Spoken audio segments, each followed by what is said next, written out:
And what's your first name? Joseph. We have the newly released body cam video of a gamer who killed his dad and shot his mom. And you will not believe what he told police the reason was. All because they told him to stop playing so many video games, get off the couch, and get a job.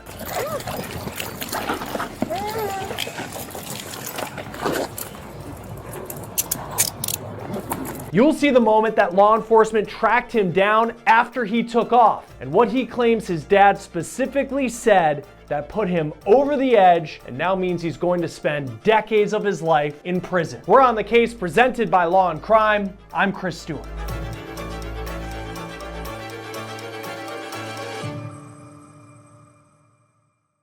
We have new body cam video of a man who turned to violence all because he said his parents told him to stop playing so many video games.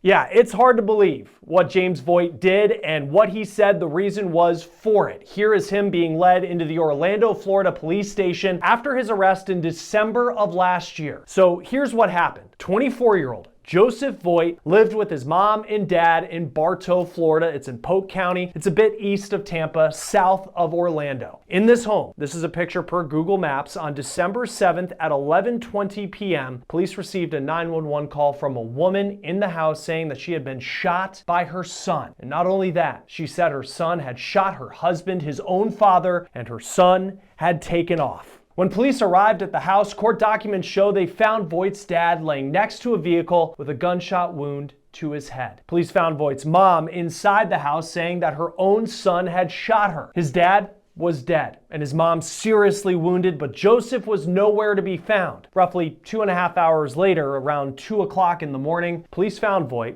He was in Orlando, which is more than an hour away. Put your hands up, face away from me. Stop. Hands all the way up. Is my lead clear? Step to the right. Is my lead Keep clear? going. Keep going. Yes. Keep going. Stop. From the top of your collar, lift up your shirt. From the top of your collar. The back. From the top. Lift it. All the way up to expose your waistband. Slowly spin around. Slowly spin around. Keep going. Keep going. Keep going. Keep going. Keep going, keep going, keep going, keep going, keep going. Stop. Put your hands back up in the air. Step to your right. Keep going. I'll tell you when to stop. Keep going. Keep going. Keep going. Keep going. Keep going. Step to your right. Keep going. Take a few more steps. Stop. Face to your right,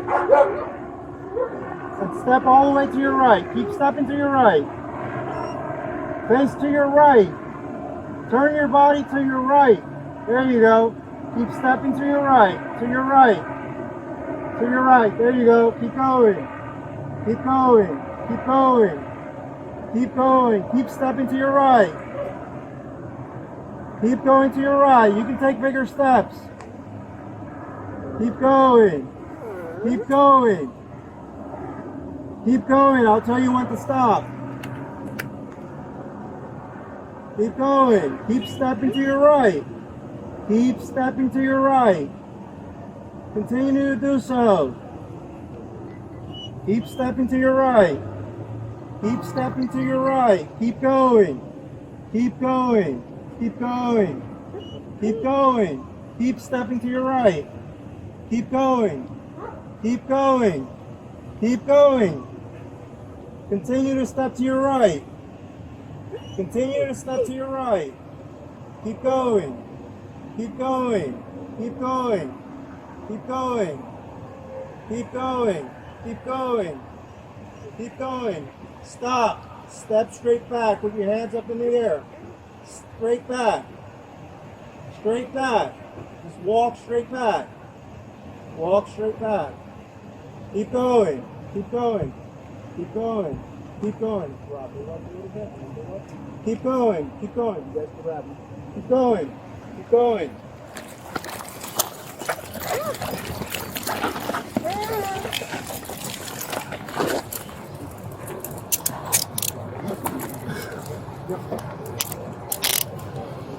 Anyone else on the car, dude? What's the question? No. Okay. It's terrible.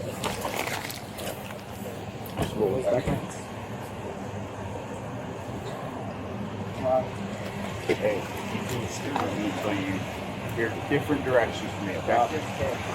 Court records show that Voigt was driving a car that his parents gifted to him. What could motivate a 24-year-old, someone who was given a car by his parents, who lived in a home with his parents, what would motivate them to kill one of them and then try to kill another? According to the Polk County Sheriff's Office, Voigt's dad, Marvin, was upset with him about spending the majority of his time playing video games. The killer, Joseph Voigt, told deputies that his dad was, quote, riding his ass about making something of himself and getting a job. DSRTN is 24, 452, 452.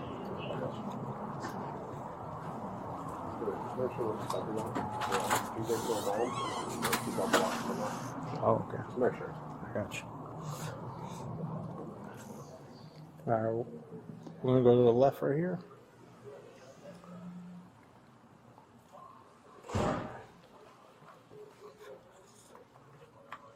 All right, step inside. You're good. You can just face. I'll check them when I get up. I'll get another one. All right.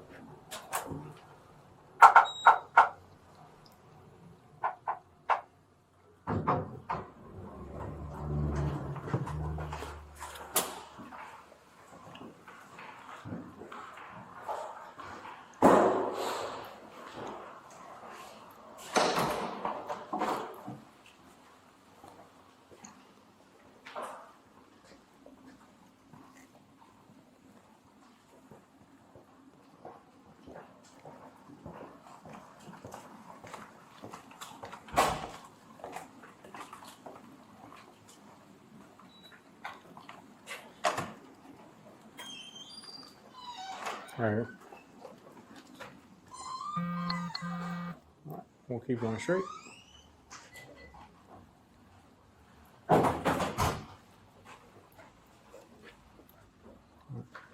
We'll go in this. Brian, can you scan me in?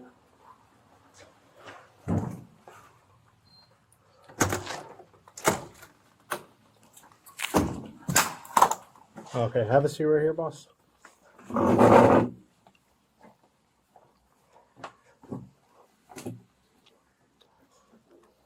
Do me a favor. Just lean forward quick. All right, you got the double lock. Appreciate you. Yep.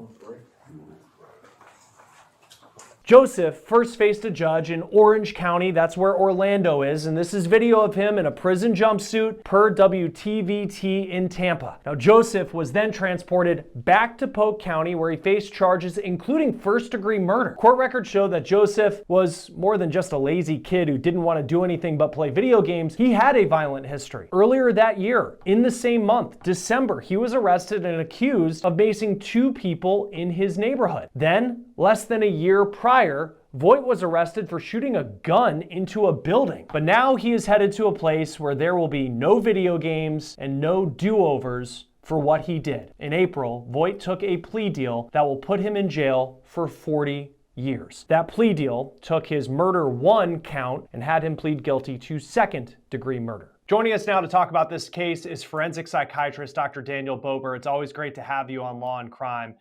This story has a headline that I remember it happening. It was shocking at the time. Makes sense of how someone could kill almost both their parents, but kill their dad, seriously injure their mom, all over video games. So obviously it's more complicated than that. When I see a case like this is probably something I see almost every week, which is this sort of failure to launch, right? We've got a 24-year-old male living with his parents, playing video games. Why is he living with his parents at age 24? Now, that doesn't mean that everyone who's living with their parents in their 20s has something wrong with them. But I think about things like depression, right? Lack of energy, maybe hopelessness, lack of motivation. anxiety, fear of failure, not wanting to be around people, or maybe even something like ADHD, where he has poor executive functioning, disorganization, avoidance of certain responsibilities. But clearly, we have an individual here who has difficulty with emotional regulation, impulse control, and frustration tolerance. And obviously, it boiled over into violence. Yeah, it certainly did. What do you see in your work that is often the source of some of that emotional lack of maturity? Um, like in this case, and I'm sure in other cases where people aren't dying, but you still have something that in the moment it's, oh, he was told to go get a job and he flipped out. But what do you find to be at the source, the core of people who act this way? So I think it's a combination of genetics, of temperament, of parenting style. One of the problems I see with parents today is this failure to hold their kids accountable, this lack of accountability, failure to experience the natural consequences of their actions. And so they coddle them, they stand over them, they don't allow them to stand and fall on their own 2 feet. And so this pattern sets in where they struggle to make the transition to adulthood and take on these adult responsibilities, whether that's employment or school or romantic relationships. So I would be curious, what was this young adult doing besides playing video games? Did he have a job? Was he in school? Was he paying his bills? Was he engaging in any adult responsibilities? So those are the kinds of things I think about. Do you ever find in these cases where, and I know in your line of work, not that you worked particularly on this case, but in a case where you see someone who's facing some of those challenges as they grow up, and then it turns into something like murder, where there is eventually this remorse that they have, and realizing, I mean, in this case, Joseph Voigt is going to be roughly 65 years old when his sentence is up. I mean, that's a life that is completely gone. Yeah, I mean, that's something that the Supreme Court recognized in terms of the culpability of people who are young adults. Although he's 24, so he's not less than 18 years old. But, people forget that the human brain does not finish developing until your mid 20s. The brain develops from the back to the front. The last part of the brain to develop is called the prefrontal cortex. And that is the part of the brain that is responsible for impulse control, organizing, planning, what we call executive functioning. And it's the part of the brain that says, wait, stop, I need to think this through before I do it. So he was still pretty young. And we don't even know about substance use. Was there substance use involved? Was he using cannabis? Was he using other substances that could have affected his ability to control his impulses? Was he under the care of a mental health provider? Did he have a previous mental health diagnosis? We know that there was a history of violence that he had in the past. I believe, if I'm correct, it was discharging a firearm in a residential neighborhood and also battery. So there is not a lack of precedent here for violent action on his part. Yeah, and you bring up that point because I looked through the court documents related to, it was in 2023 that he fired a gun into a building, and police eventually, there were two cases. One actually happened a month earlier before the shooting where he had maced two people in the neighborhood, and then he had this firing a gun into a dwelling situation. But at least in one of them, police were called to the house and he had locked himself in his bedroom. His parents couldn't get him to come out. Um, and I know you haven't read through those court documents, but that's kind of like the skinny of it. What does that tell you? Where you have this scene, where in a previous case where there was that, he maces somebody, runs into his bedroom, locks the door, mom and dad can't get him to come out, police have to come there, they can't get him to come out. What does that tell you about the type of person that Joseph Voigt is? Well, obviously, as you said, I haven't read through those court documents and I have not examined him directly. But what it tells me is he really struggles with coping skills, emotional regulation, impulse control. He is someone that goes from 0 to 100 in less than a second. There's no time to really think it through, to exercise restraint. And that's what I see. Because, you look at a case like this, a young adult is playing video games, his parents give him a hard time about it, and he kills them. Obviously, that's a tremendously disproportionate response to the situation when someone chastises you for playing video games too much. Yeah, and I know people who are very successful professionally play video games, and I know people who are Sure. fans of video games. I'm not a gamer myself, but people who see video games and the stories that they tell similar to movies. But then there's also that side of it where people look at this story and here's a guy playing video games, and then there's this violence. Have you seen a correlation? What correlation is there between video games, and I'm not sure if he was playing graphic video games, but the video games of today, and then some of the actions like what Joseph Voigt did? So there is some connection between video games and aggression, particularly these first-person shooter games. But again, not everyone who plays video games is mentally ill. Not everyone who lives at home in their 20s is mentally ill. But there is some connection there. For example, increases in testosterone, aggression, particularly these violent video games. But listen, we know the majority of people will play video games and never be violent. So we can't really pin it on the video games. It may be a factor, but it's not the answer. There's not a cause effect relationship. There may be an association, but video games aren't causing violence on their own. There are other factors that are in there with it. Another thing that just stood out to me as I was kind of imagining the scene, and now we have some body cam video of his arrest and when he was brought into custody, was this shooting happened in Bartow, Florida, which is in Polk County near Tampa. And he was arrested in Orlando, which is a little bit more than an hour's drive. And here's someone who shot both of his parents, killed one of them, and then takes off on his own. What does that tell you when you think of that part where there wasn't in the moment like, oh my God, I can't believe what I've done. I need to call 911 and help my parents. It was, I'm going to save myself and I'm getting out of here. Well, listen, I think he was scared. He was impulsive. He probably wanted to get away from that scene as soon as he can. I don't know that we can just say that he was trying to, avoid capture or conceal the crime. Or I think he probably just was afraid. He realized the full weight of what he did, and he just ran.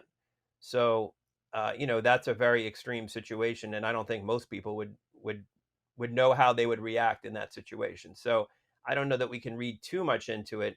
But I think it's very consistent with his other behaviors, which is someone who has poor emotional regulation, impulse control, and low frustration tolerance. The line about, of course, the video games and his parents wanting him to get a job is what made this story a national news story at the time when it happened, because that's what the sheriff put in the news release and that's what everybody picked up on. Are you surprised that Joseph Voigt admitted to that in talking to the authorities, that he was just very blunt saying that his parents were on him to go get a job and he was playing too many video games? I'm not surprised. And you know something? I think the reason this became a national story is because it's very identifiable for a lot of people. It sort of fits into this almost culture war, which is, we've got these young people, they're, the Gen Zers, they're not taking responsibility, they're not transitioning into adulthood, they're always complaining, they're lazy. And it sort of has that feel to it. Now, obviously, we know the story is much more complicated than that, and we can't really generalize that. But people think that stereotypes are stereotypes for a reason, and so I think when people see this, there's almost a generational divide, right? You think about the baby boomers, the greatest generation, and the Gen Xers, and there's been a lot of talk in the media between the different generations and how they view the world, and some of the things they say and how they act. So I think this story sort of taps into that narrative. And the interesting thing about the generational part too is because now as Gen Z's kind of at this point the youngest generation that's entering the workforce, there is that, to your point, that argument of oh, they're lazy, they play video games, maybe too Right. much. When you think of the personal care part, might be a little bit more of the favor to that as opposed to putting in the hard work. As a millennial, people said that about us in 2010 when I was entering the workforce, and it seems like every generation gets hit with that. Is Gen Z that much different? And especially in relation to this case, where it's something that turned very violent. Is Gen Z that much different than the previous generations that were in their spot of being the youngest generation coming out of whether it's college or high school? Well, listen, Gen Z never knew a world where social media didn't exist. They didn't know a world where these smartphones didn't exist. So the world is a very different place than it was 30, 40 years ago. But listen, you can't generalize it to one generation. Listen, there are baby boomers who worked very hard. There are baby boomers who were lazy. There are Gen Zers who are very motivated and work very hard. So you can't just say one generation is lazy, one isn't. But I do think that there is sort of a feeling, a stereotype maybe with some people that that is the case, even though it's obviously, much more complicated than that. And I know you're not a prosecutor, but he accepted a plea deal. So it went from first-degree murder down to second-degree murder, and he got 40 years for killing his father and then shooting his mom, who was able to survive. What do you make of that sentence, and what the future looks like maybe 40 years from now for Joseph Voigt? Well, listen, he'll be what, probably 64, 65 years old. And he may even get out. He may even look back on this as, one of the worst events of his life. He may have untreated mental illness that played into this that hopefully he can get treatment for while he's incarcerated. So I think it was the right thing for him to do from a legal standpoint. Obviously, I'm not an attorney. The world will look very different 40 years from now. And he may actually have a chance at getting out and having a life worth living once he serves his time and hopefully gets help for any conditions that he may have. How effective is, because you often hear criticism that there's not enough done for people to turn things around when they're incarcerated. As a mental health professional, what does the mental health care look like in the prison system in a state like Florida? So I can actually speak to this because I've worked in the mental health system in the prisons in Florida.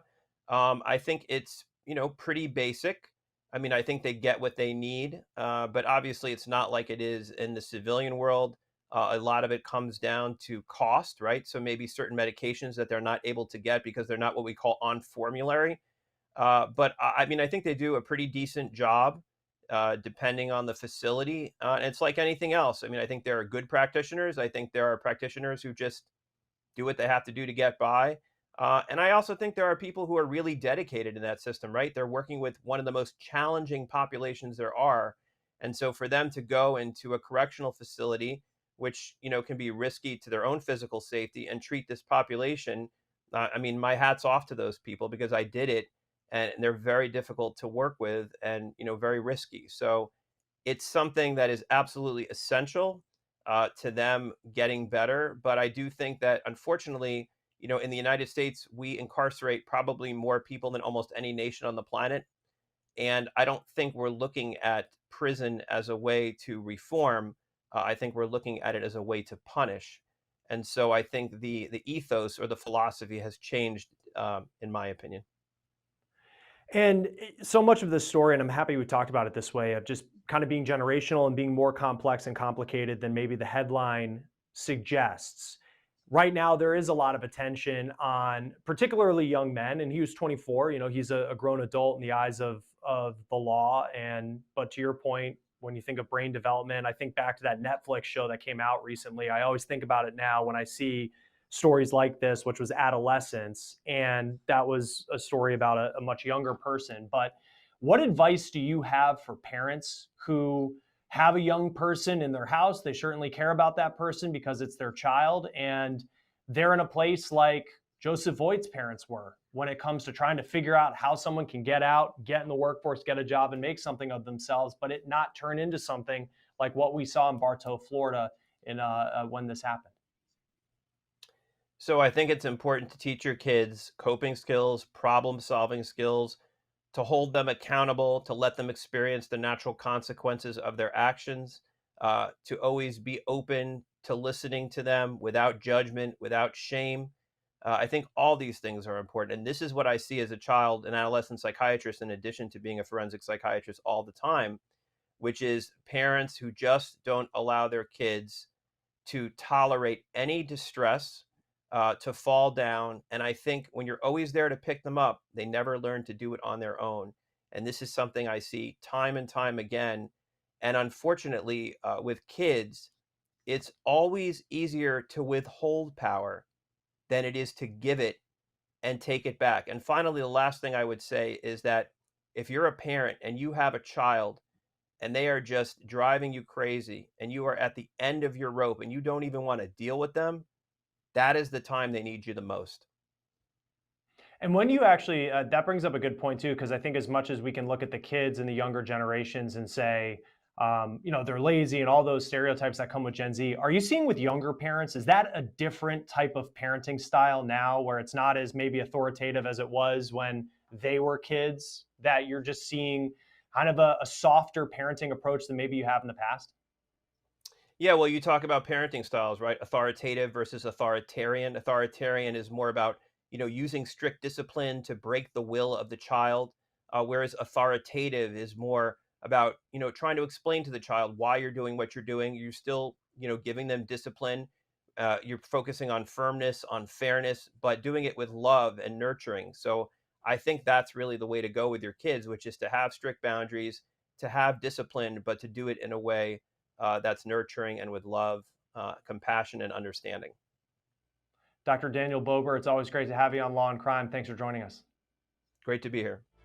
That will do it for On the Case, presented by Law and Crime. Subscribe to us on YouTube and Spotify. I'm Chris Stewart. We'll see you next time.